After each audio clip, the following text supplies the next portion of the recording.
Bismillahirrahmanirrahim. Assalamualaikum warahmatullahi wabarakatuh. Alhamdulillah pada hari ini saya Muhammad Syekhu akan mencoba memaparkan sedikit pemahaman tentang materi paralegal pertemuan yang keenam, bagaimana upaya banding kasus pidana narkotika di pengadilan tinggi, di mana upaya banding ini memiliki makna adalah hak terpidana atau terdakwa untuk melakukan upaya keberatan atau tidak menerima putusan ketua pengadilan ketua pengadilan negara yang berupa banding. Jadi nanti kalau naik level tetap ada perlawanan, nanti bisa kasasi. Nah ini kasasi, banding nanti kasasi, kemudian kalau misal nanti lawan daripada terdakwa itu tidak menerima putusan pengadilan tinggi, maka bisa melakukan upaya hukum luar biasa, yaitu peninjauan kembali atas putusan pengadilan negeri. Lalu bagaimana upaya hukum banding yang sedang atau yang diupayakan oleh terdakwa dalam melakukan pembelaan diri atas putusan pengadilan negeri? Nah, yang pertama, hakim pengadilan tinggi itu berwenang melakukan eh, atau menerbitkan atau mengeluarkan surat penahanan untuk terdakwa dalam rangka kepentingan pemeriksaan selama maksimal 30 hari. Ya. Dalam 30 hari terdakwa berada di sel tahanan, maka proses pemeriksaan berkas kasasi di pengadilan tinggi dilakukan. Apabila proses pemeriksaan selama 30 hari ini belum selesai, maka hakim pengadilan tinggi berwenang mengeluarkan surat penahanan yang kedua, yaitu 60 hari. Nah, selama 60 hari berarti ditotalkan 90 hari. Berarti jika maksimal 90 hari ternyata pemeriksaan ini belum selesai, maka demi hukum terdakwa atau terpidana harus dikeluarkan dari tahanan. Nah, dalam proses mengajukan kasasi di pengadilan tinggi atau hukum banding di pengadilan tinggi, ini maksimal 7 hari setelah putusan dijatuhkan oleh hakim pengadilan negeri. Selama jika upaya hukum banding itu baik meliputi dokumen atau berkas yang diajukan ke pengadilan tinggi ini tadi maksimal 7 hari setelah putusan hakim pengadilan negeri, ternyata dikirimnya itu setelah 7 hari sejak putusan hakim pengadilan negeri ini ditetapkan atau dijatuhkan, maka bukan berarti berkas memori banding tersebut ditolak, tetap diterima oleh panitera pengadilan tinggi dengan catatan permintaan banding telah lewat tenggang waktu. Artinya tetap diproses di pengadilan tinggi. Nah, memori banding yang diajukan ke pengadilan tinggi itu dikirim, ya kan? salinannya pada saat sudah melakukan pemberkasan di pengadilan tinggi, salinannya juga harus dikirim pemohon kepada pengadilan negeri. Sekaligus tujuannya adalah supaya dari pengadilan negeri berkas memori banding tersebut disampaikan kepada termohon di mana waktunya itu maksimal 14 hari. Karena eh, sekaligus pemohon juga mempelajari berkas memori banding. Nah, selain daripada itu, pengadilan tinggi juga memiliki wewenang terhadap pengadilan negeri selama pemberkasan memori banding tersebut untuk memberikan perintah, ya kan, kepada pengadilan negeri baik memperbaiki berkas perkara jika ada kekeliruan, kemudian atau ada yang kurang lengkap atau ada kelalaian dalam hukum acara di pengadilan negeri, atau bahkan pengadilan tinggi bisa melakukan pembatalan atas putusan atau penetapan persidangan dengan cara eh, memberikan perintah untuk membatalkan putusan, atau bahkan pengadilan tinggi juga bisa menguatkan putusan daripada pengadilan negeri. Artinya tadi membatalkan penetapan itu bisa jadi juga mengubah isinya juga, ya. Mengubah isinya itu ada perintah dari pengadilan. Lalu terdakwa yang tadi ada di penjara, pengadilan tinggi juga memberikan wewenang, bisa memberikan wewenang agar memerintahkan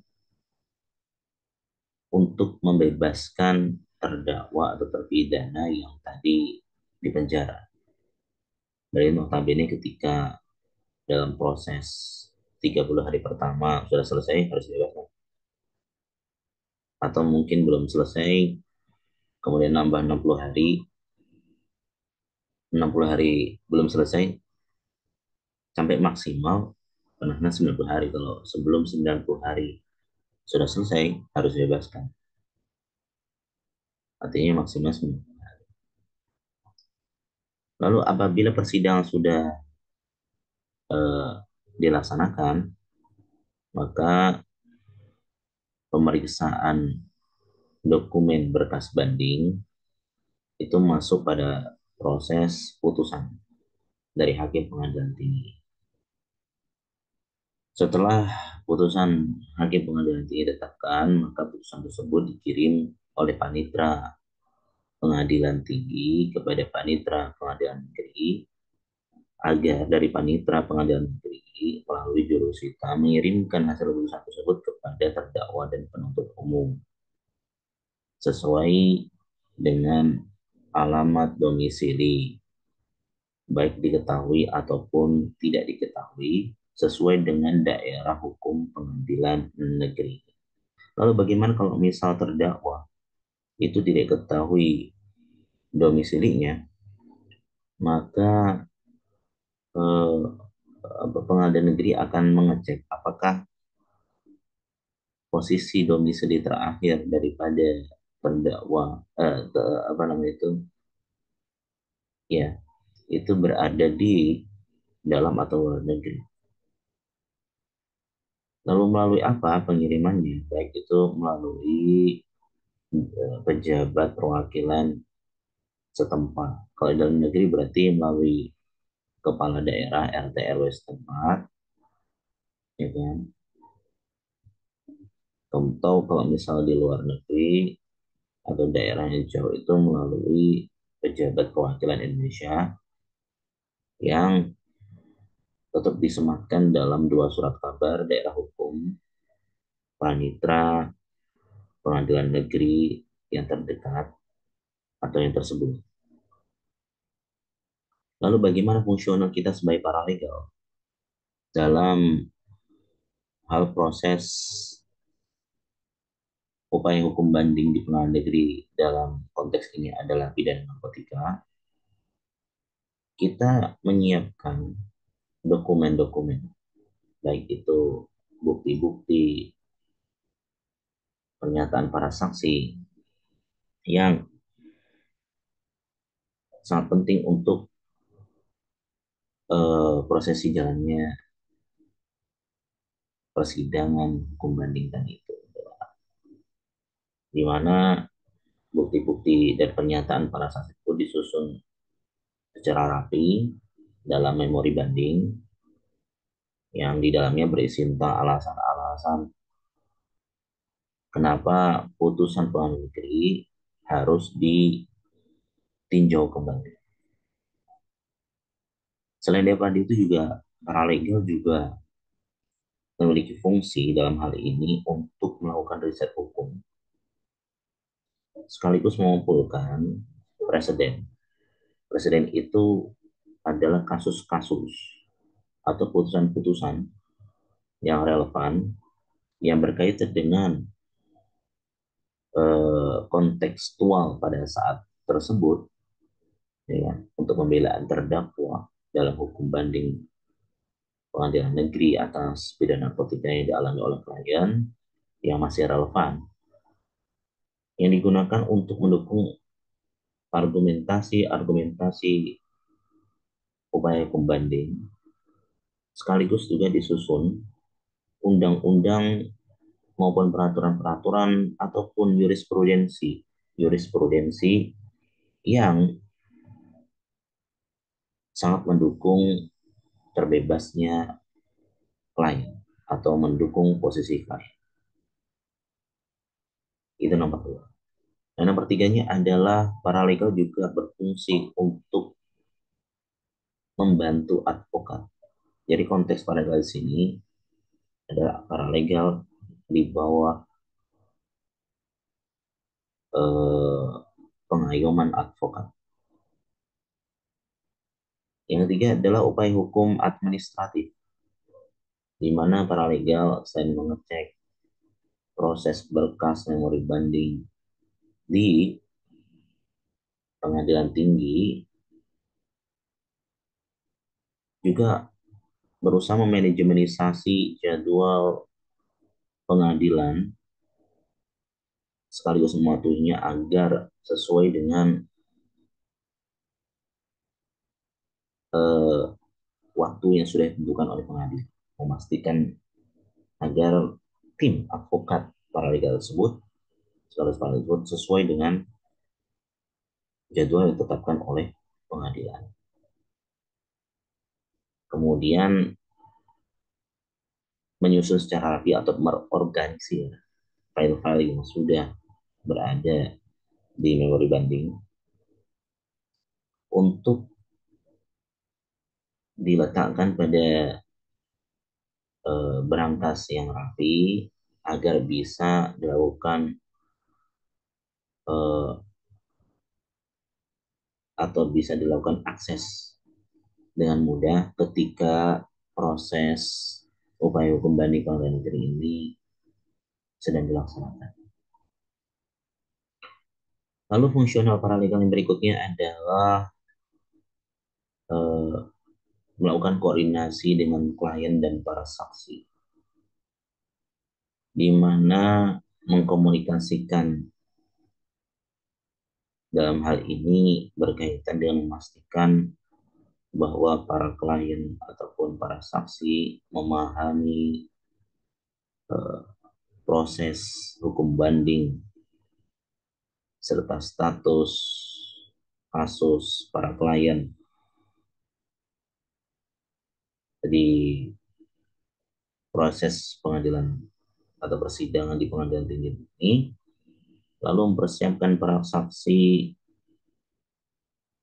setelah memahami bagaimana proses kasus yang sedang berjalan untuk bisa mendukung keterangan pemberian kesaksian mereka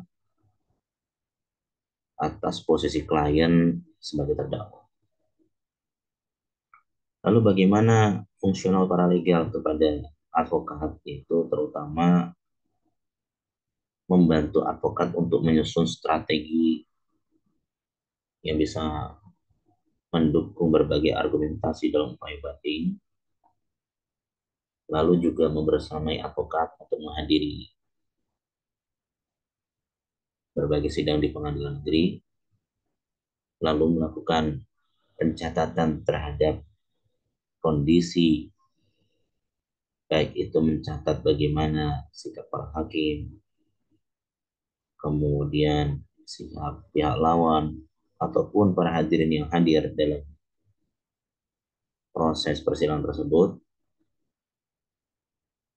sekaligus seperti yang di atas yaitu melakukan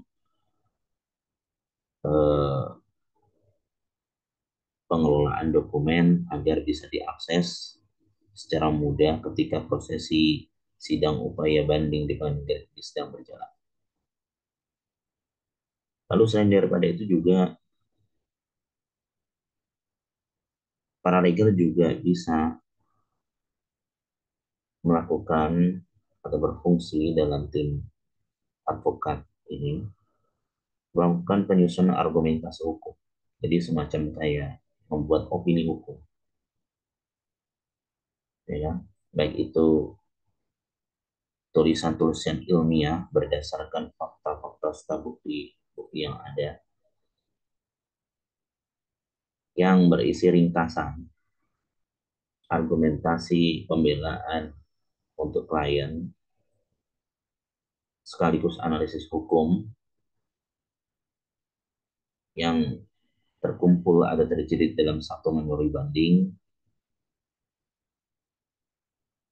untuk menjadi penguat argumentasi tim advokat dari pihak klien dalam proses persidangan pidana narkotika hukum banding di pengadilan negeri agar klien bisa diuntungkan atau bahkan bisa dibebaskan dari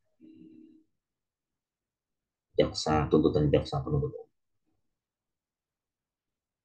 Mungkin saja itu yang bisa saya sampaikan atas sedikit pemahaman yang masih perlu diasah lebih lanjut. Wallahul muwaffiq ila aqwamit thoriq.